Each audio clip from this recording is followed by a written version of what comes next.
Hi everybody, it's Gina. Welcome back to the Library Mouse.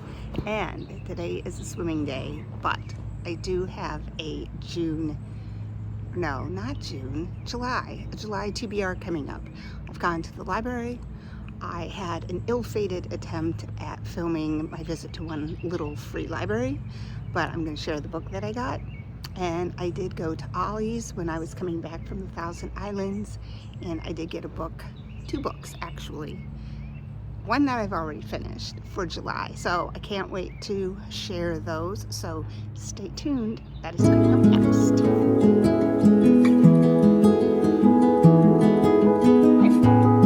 I'm out of the pool. So I have my July TBR ready to share. I'm actually excited about this month. I think that I have a lot of good books, and if you watched my last video, you would see that I was going to try to get more books that matched with my 52 book challenge. I only have one, so I'll let you know what that one is. But I've gotten books, two of them came from Ollie's. One I need to find, it was from a little free library, and then the rest I got from my library.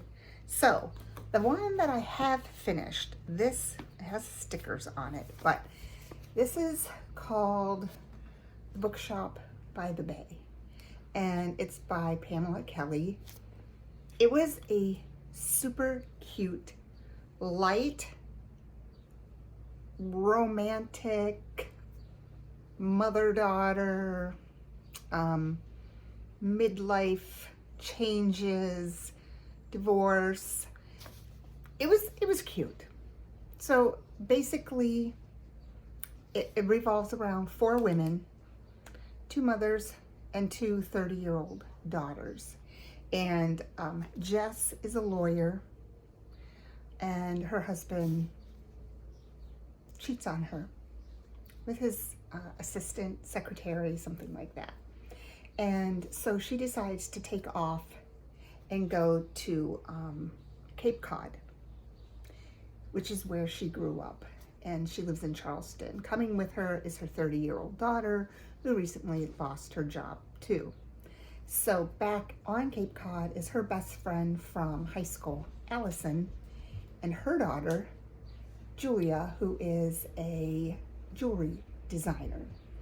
And it's always been Allison's dream to own a bookshop.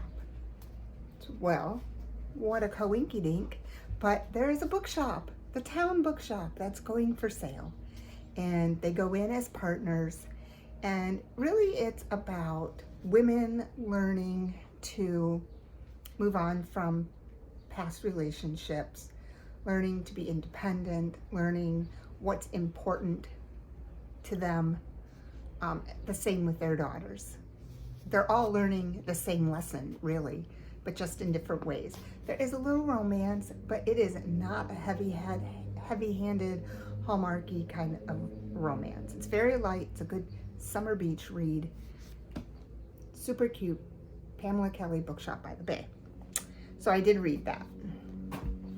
So I also bought at Ollie's. This book is by Natalie Jenner. It's The Bloomsbury Girls. Now, I have heard really good things about this book. She wrote the Jane Austen Society, and basically this is a story of post-war London, a century-old bookstore. Kind of got a theme going on, and it's 1950, and these girls work at the Bloomsbury Books shop. So we've got Evie Stone, who is in the first class of female students from Cambridge, permitted to earn a degree. We have Vivian Lowry. She is single. Her fiance was killed during World War II. And Grace Perkins is married with two sons. She's working to support her family after her husband's breakdown, hello Dusty, in the aftermath of the war. So it revolves around these three women and their lives in post-war London. It sounds really, really good. It sounds really good. I think this is the book I'm going to read.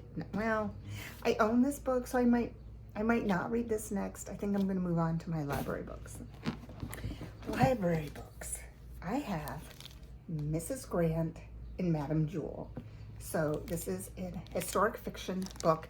It talks about the life of Ulysses S. Grant's wife, Julia, and her slave, Jewel.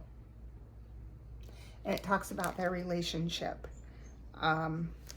So I believe it's written as a novel. So before I really delve into it, I like to go back and read the history behind the book. So I will probably look up the history of Mrs. Grant and Madame Jewel and see historically what is true about them. And that way when I read the book, I have a good background and I can kind of see where the author has taken some liberties, being that it's historical fiction. But this book sounded very interesting to me. This book goes for my 52 book challenge, and it was to read a book with an apostrophe. So it's by one of my favorite authors, Elizabeth Berg, and it's called Earth's the Right Place for Love. Now, it's been a while since I have read any Elizabeth Berg books. So, let me tell you what it's about. So it is the story of two young people growing up in Mason, Missouri. And it's kind of like a prequel to the book, The Story of Arthur Truelove, because this is about Arthur as a teenager. It says, Nola McCollum is the most desirable girl in Arthur Moses's class, and he's thrilled when he becomes friends, but he wants more, of course. And Nola has a crush on the wrong Moses. She's got a crush on Arthur's older brother, Frank. It sounds really cute. And I love her writing because she's so character driven. And what I have found recently with so many of the books, including this one, is that they don't move up to the rank of 5 when there are so many different storylines going on. Like, they jump from, okay, so this is the main character, then this is, then this is, then this is, throughout the book. And I don't love that as much as just, I want to know really about one character. I want it to be a character-driven novel. I don't need to know what 10 characters are thinking about an event. I just want to know about one, and I want to get to know them well. She's really good at that. So I am really keeping my fingers crossed that this book is the same. And this one is fairly new. This was published in 2023. The next book I got is Kristen Hanna, The Four Winds. I think I'm the only person on earth who hasn't read this Kristen Hanna book. But I haven't. So it's really pretty.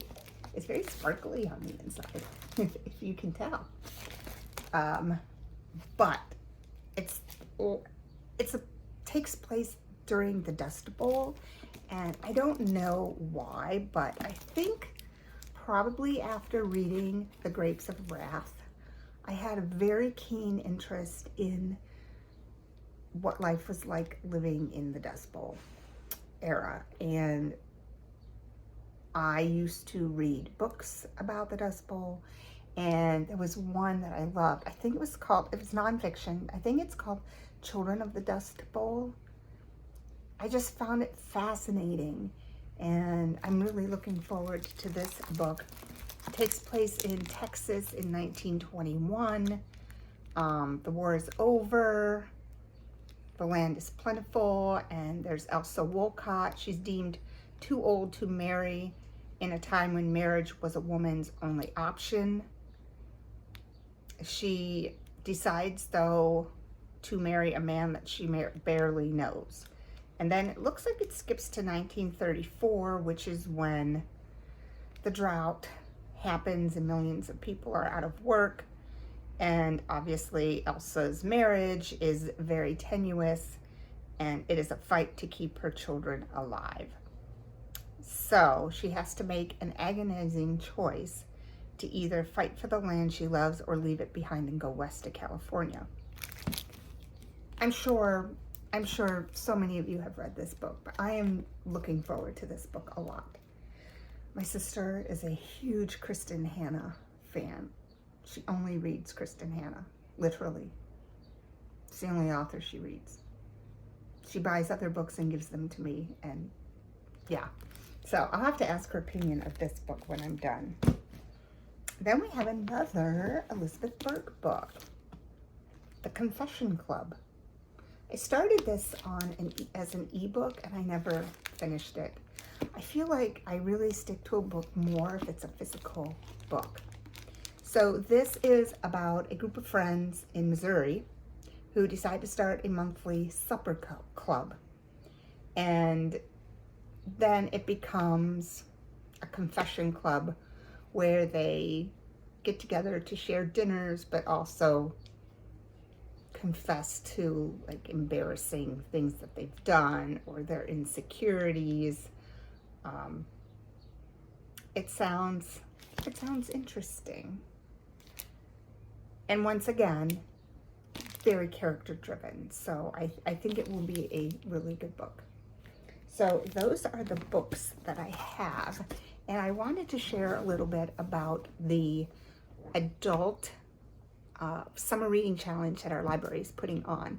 And I wanted to share some of the categories that they have. So I'll be right back. So our summer reading program is area wide. So anyone who is in the the libraries that are all together are all doing the same summer reading challenge. But basically what it is a bingo board. And you have from July 1st till August 31st to fill in your bingo board. And then you can submit your card, and you're eligible to enter a drawing to win prizes. And the biggest prize is a $50 Wegmans gift card. But I thought it would just be kind of fun and just another way to, get me to read more. So some of the sections, the bingo squares, participate in a library program, read an author you know very little about. You have to read a book under 200 pages. Listen to an audiobook. That one's going to be a hard one. Read a diverse author. Read outside your home. Well, that's easy. They want to know where you read. Recommend a book. Find a book with a green cover. Experience nature. So I don't know, this doesn't really have anything to do with reading, but we hike all the time, so I can write that down. Read a poem. The free spot is free adventure. What do you want to share? Learn about your neighborhood. I wish that they were all reading related. Like they should all be reading related, but I'll learn something about my town. An award-winning book, a book that has a main character over 40. Explore a new hobby. So I think that I'm going to get a book that has to do with a new hobby. What, I do not know. One thing that I do have that I want to try is I do have a macrame kit, and I want to try that. I've never done it before, so maybe I'll find some kind of book about macrame. And I don't love this box. Watch an adventure movie. I'd rather, if I was making this, I would say watch watch a movie that you've read the book of. Like, pair a book and a movie together. And, you know, watch the movie, read the book, and put down what you did. Like, I would turn all of these into book reading. Like, experience nature, I would say read a book about nature. What was the other one? Learn about your neighborhood. I would say read a local history book. There's so many of them, and the library can get you some. But anyway, you're supposed to fill out this entire card and then send it in. So I'm going to work on mine. I'm going to take my granddaughter to the library so that she can be part of the summer reading program also. So that is my July TBR. I think I have a lot of really good books that I want to read, and I will keep you updated. I think the next video I want to do is I want to do a video of some independent bookstores. I have quite a few in my Tri-County area. Like I said, I live in a rural area, so it's really hard. Like, I don't have bookstores down the street from each other. I have to drive a fair distance from one bookstore to another. So it might be on multiple days, but I think the next one is just to explore some independent bookstores. So that's the next thing I think I'm going to work on. And I have a couple of tags videos that I need to do. So anyway, thanks for watching. If you like this video, thumbs up. Feel free to subscribe, comment, and if you've ever read any of these books, let me know. So I will see you on the next video. Happy reading. Bye.